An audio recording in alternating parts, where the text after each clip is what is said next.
আল্লাহু আকবার, আল্লাহু আকবার। নারে তাকবীর, ভারতের দালালেরা হুশিয়ার সাবধান, ইসলামের শত্রুরা হুশিয়ার সাবধান। আমাদের প্রতিবেশী রাষ্ট্র ভারত আমরা দেখতেছি তারা গতানুগতিক সাম্প্রদায়িক সম্প্রীতি নষ্ট করে এই একটা বিশৃঙ্খল পরিস্থিতি তৈরি করছে। আমরা তার তীব্র নিন্দা ও ঘৃণা পোষণ করছি। আমাদের রাসূল আমাদের জীবন, আমাদের সন্তানাদি সকল কিছুর চাইতে সবচেয়ে বেশি প্রিয়।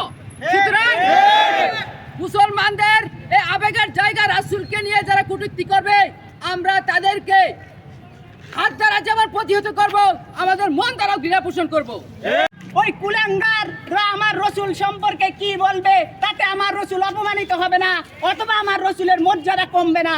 তাদেরকে আমি স্পষ্ট ভাষায় বলে দিতে চাই, তারা যদি মনে করে রসুলকে নিয়ে কটূক্তি করে, মুসলমানদের কলিজায় আঘাত করে, মুসলমান নারায়ে তাকবীর, নারায়ে তাকবীর, আল্লাহু আকবার, আল্লাহু আকবার, নারে তাকবীর, নারায়ে তাকবীর, আল্লাহু আকবার।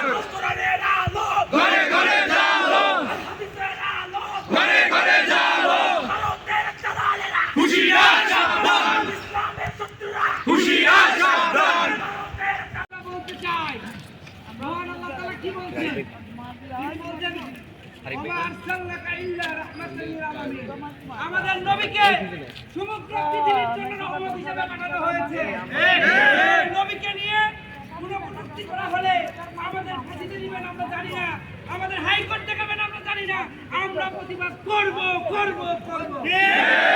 অতি শীঘ্রই ভারতের প্রতি আহ্বান থাকবে আমাদের এই রসুলকে বলা হয়েছে ওয়ামা আরসালনাকা ইল্লা রাহমাতাল লিল আলামিন, যে আপনি সমগ্র সৃষ্টি জগতের জন্য রহমত। সে রাসূল সাল্লাল্লাহু আলাইহি সাল্লামকে গালি দিছে, সে রাসূল সাল্লাল্লাহু আলাইহি সাল্লামকে নিয়ে বিষোদাগার করছে। যারা করছে ইনশাআল্লাহ তাদের বিচার হবেই হবে, ইনশাআল্লাহ তাদের ছাড়।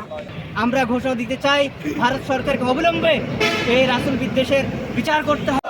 হাদিসের আলো, ঘরে ঘরে জালো, ভারতের দালালেরা হুশিয়ার সাবধান, ভারতের দালালেরা হুশিয়ার সাবধান।